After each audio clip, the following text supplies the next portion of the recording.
এক গরিব কাঠুরিয়ার বাড়িতে ছিল রূপে গুণে পরিপূর্ণ এক মেয়ে। নাম তার চাঁপালতা। চাঁপালতার মনটা ছিল অতি সুন্দর। একদিন সে কাঠ কুড়োতে জঙ্গলে যায়। আহারে, বেচারা নিরীহ প্রাণীটাকে কি এমন করে আঘাত করলো! কতই না কষ্ট হচ্ছে প্রাণীটার। দেখি তো আমি এই তীরটাকে বের করতে পারি কিনা। তীর বের করে দেওয়া মাত্রই প্রাণীটি সেখান থেকে দৌড়ে পালিয়ে যায়। আর তখনই সেখানে হাজির হয় পাশের গ্রামের জমিদারের ছেলে প্রদীপ কুমার। ইস, দিলে তো আমার শিকারটা নষ্ট করে। কত কষ্ট করে একটা শিকার করেছিলাম। তাই বুঝি একটা শিকার হাতছাড়া হয়ে গেল বলে এত কষ্ট হচ্ছে তোমার? কেউ যদি তোমাকেও এমন করে শিকার করে তাহলে কেমন লাগবে তোমার কি কষ্ট হবে না বলো? ওরা অবলা প্রাণী বলে কি ওদের বাঁচার কোনো অধিকার নেই? ওদেরও তো একটু ভালো করে বাঁচতে ইচ্ছে করে। তোমরা ওদেরকে এমন করে শিকার করে কি পাও বলো তো? চাঁপালতার এমন কথা শুনে রাজকুমার কিছু না বলেই শুধু ড্যাব ড্যাব করে তার মুখের দিকেই তাকিয়ে থাকে। আরে কি হলো? কিছু বলছো না যে? সব কথা কি ফুরিয়ে গেল? এখন চুপ করে এরকম দাঁড়িয়ে আছো, কিছু বলো। আমার যে তোমার কথার উপরে কোনো কথা বলার আর ভাষা নেই গো। সত্যি, তোমার মনটা কত সুন্দর। তোমার মনের সুন্দরতা দেখে আমি মুগ্ধ হলাম। এমন একটা সুন্দর মনের মানুষকেই তো আমি আমার জীবন সঙ্গী করতে চাই। কিন্তু বাবা যে কেন এই গ্রামের জমিদারের অহংকারী মেয়ে কাঞ্চনার সাথে আমার বিয়ে ঠিক করলো? না, আমি আজই গিয়ে বাবাকে বলে দেব, আমি বিয়ে যদি করতেই হয় তাহলে চাঁপালতাকেই করব। এই বলে রাজকুমার সেখান থেকে চলে যায়। অন্যদিকে জমিদারের অহংকারী মেয়ে কাঞ্চনা ছিল দেখতে ভারী সুন্দর। তার গায়ের রং ছিল টুকটুকে ফর্সা। তাই অন্য গ্রামের জমিদার বাড়ির ছেলেরা তাকে বিয়ে করতে চাইতো। কিন্তু কেউ জানতো না যে সে দেখতে যেমন সুন্দর তেমনি তার মনটা ছিল কুৎসিত আর অহংকারে ভরা। এ কি দাসী, আমি তো বলেছিলাম আমি আজ মাথায় গোলাপ ফুল দেব, তাহলে এই সব জাতা ফুল কেন এনেছো? দিদিমণি, আজ গোলাপ ফুল পেলাম না, তাই এই ফুলগুলোই এনেছি। এখান থেকে আপনি আপনার মাথায় লাগিয়ে নিন। এই, তোর এত বড় সাহস যে আমার কথা অমান্য করিস!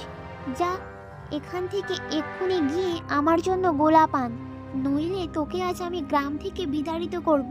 যা এখান থেকে, যত সব। আয়না, বলতো আমার মতো সুন্দর আর কেউ হয় কি না? ঠিক আছে কাঞ্চনা, আমি তোমাকে আজকে একটা সত্যি কথা বলতে চাই গো, যেটা তোমার পছন্দ নাও হতে পারে, তবে তুমি রাগ করো না যেন। কি এমন কথা যে তুই আমায় এখনো বলিসনি? বল এক্ষুনি আমায়, বল বলছি, বল।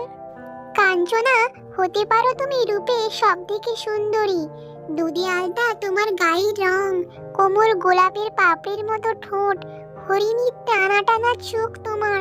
কিন্তু কেউ একজন আছে যে তোমার থেকেও বেশি সুন্দরী, কারণ তার মনটা তোমার থেকে অনেক বেশি সুন্দর। এ কি বলছিস আয়না? কোথায় সেই মেয়ে যে আমার থেকেও বেশি সুন্দর? বল তো কে সে?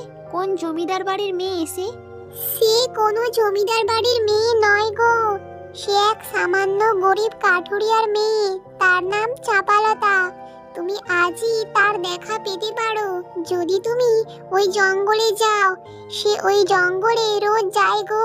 বেশ, আমিও গিয়ে দেখবো যে এক সামান্য কাঠুরিয়ার মেয়ে কি করে আমার থেকে বেশি সুন্দর হয়। আমি এক্ষুনি যাব। এরপর কাঞ্চনা চাঁপালতার সঙ্গে দেখা করতে জঙ্গলে চলে যায়। এই মেয়ে, তুমি কি চাঁপালতা? তোমার নামই কি তাহলে চাঁপালতা? হ্যাঁ গো, আমার নামই চাঁপালতা। কিন্তু তুমি আমার নাম জানলে কি করে গো? তাহলে আমি ঠিকই ধরেছি। আমাকে মায়া আয়না বলেছিল যে তুমি নাকি আমার থেকেও বেশি সুন্দর। তবে এখন বুঝতে পারছি মায়া আয়নার বিমূর্তি হয়েছে, তাই এমন বলছে। এই তো দেখতে রূপের কোনো ছিঁড়ি নেই, কালো ভূতি একটা, সে নাকি আবার আমার থেকে বেশি সুন্দর। ছোট মালকিন, এইসব তো আমি জানি না, তবে হ্যাঁ, আপনি সত্যি সত্যি খুবই সুন্দর। তবে আপনার মনটা ভারী কুৎসিত আর অহংকারে ভরা। নইলে নইলে কি আপনি কোনো মানুষকে এমন অপমান করে কথা বলতে পারতেন? আপনি রূপে অনেক সুন্দরী হলেও আপনি কখনোই প্রকৃত সুন্দরী হতে পারবেন না। কি এত বড় সাহস তোমার? তোমার এত বড় সাহস যে তুমি আমার সাথে এইভাবে কথা বলো? তোমার আমি শেষ দেখে ছাড়বো। আজই আমি বাবাকে গিয়ে তোমার নামে শাস্তির ব্যবস্থা করব। তোমার কপালে খুব দুঃখ আছে এই বলে গেলাম। তুমি শাস্তি পাবার জন্য প্রস্তুত থেকো। এই বলেই কাঞ্চনা সেখান থেকে চলে গেল। বাবা, তোমাকে তো সবই বললাম, এখনো তুমি চুপ করে থাকবে বাবা? ওই চাঁপালতাকে তুমি শাস্তি দেবে না বাবা? যে তোমার মেয়েকে এত অপমান করলো তাকে তুমি ছেড়ে দেবে? জমিদার বাবু, পাশের গ্রাম থেকে খবর পেলাম যে প্রদীপ কুমার আপনার মেয়েকে বিয়ে করতে অস্বীকার করেছে। তার পরিবর্তে সে এই গ্রামের কাটুরিয়ার মেয়ে চাঁপালতাকে বিয়ে করবে বলে ঠিক করেছে। দেখলে বাবা, দেখলে? এর পরেও যদি তুমি ওর কিছু ব্যবস্থা না করো তবে আমি কিন্তু এই বাড়ি ছেড়ে চলে যাব, এই বলে দিলাম। না কাঞ্চনা, এরকম করো না। চলো, আমি গিয়ে দেখবো ওই চাঁপালতাকে কি শাস্তি দেওয়া যায়। চলো আমার সাথে। এরপর জমিদার যখন কাঞ্চনাকে নিয়ে চাঁপালতার বাড়ির দিকে আসছিল, তখন তারা দেখল চাঁপালতা এক ব্রাহ্মণের সেবা করছে। বাহ, এই মেয়ের মন কত সুন্দর, কত নিঃস্বার্থ দয়ালু মন। এই মেয়েকে আমি শাস্তি দিতে পারবো না। আর আমি তো নিজেও জানি আমার মেয়ে কতটা অহংকারী। না, আমি এখান থেকে বরং চলে যাই। এ কি বাবা, তুমি এখান থেকেই চলে যাচ্ছ? ওকে শাস্তি না দিয়েই তুমি চলে যাচ্ছ? তুমি এমনটা করতে পারো না বাবা। কি হয়েছে? এত চেঁচামেচি কিসের? এসো, তোমরা আমার কাছে এসো। এরপর জমিদার ব্রাহ্মণকে সব ঘটনা খুলে বলল। আচ্ছা, বুঝেছি। আমাদের কাঞ্চনা মায়ের মনে নিজের রূপের প্রতি খুব বিশ্বাস। কিন্তু মা, তুমি কি জানো যে শুধু রূপ দিয়েই মানুষের সুন্দরতার বিচার হয় না? যার মন সুন্দর হয়, যার মনে কোনো হিংসা নেই, রূপে নিয়ে অহংকার নেই, সেই প্রকৃত সুন্দর। তবে তুমি এখন তা বুঝতে পারবে না। তোমাকে বোঝাতে হলে তোমাদের দুজনকে একটি পরীক্ষা দিতে হবে। বেশ তো, বলুন বলুন, কি পরীক্ষা দিতে হবে? আমি পরীক্ষা দিতে রাজি। বলুন কি করতে হবে। এরপর ব্রাহ্মণ তার মন্ত্রশক্তি দিয়ে একটি জ্বলন্ত আগুনের পথ তৈরি করলো। তোমাদের দুজনকেই এই পথ অতিক্রম করতে হবে। তবে যার মন অতি সুন্দর, যার মনে কোনো হিংসা নেই, কোনো অহংকার নেই, কেবলমাত্র সেই একমাত্র এই পথ অতিক্রম করতে পারবে। ঠিক আছে, তবে আমি জমিদারের মেয়ে, তাই আমি আগে এই পরীক্ষা দেব।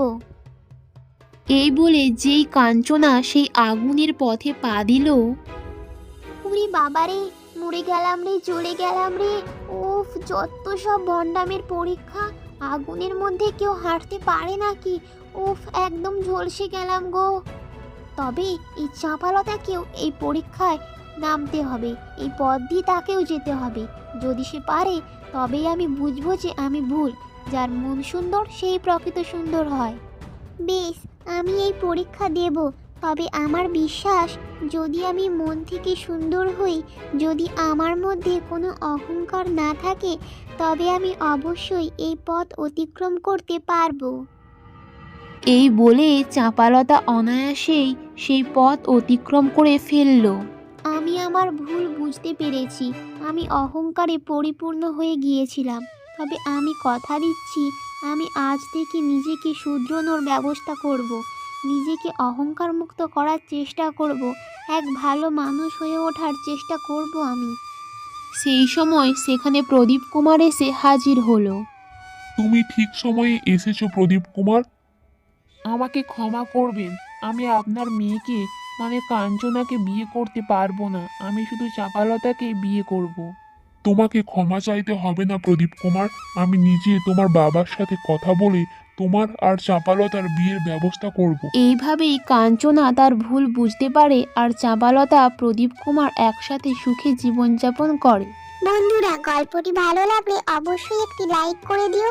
আর চ্যানেলটিকে সাবস্ক্রাইব না করলে এক্ষুনি সাবস্ক্রাইব করে পাশের ঘন্টাটি বাজিয়ে দিও। আজ এই পর্যন্তই, দেখা হচ্ছে আবার একটি নতুন গল্প নিয়ে। বাই।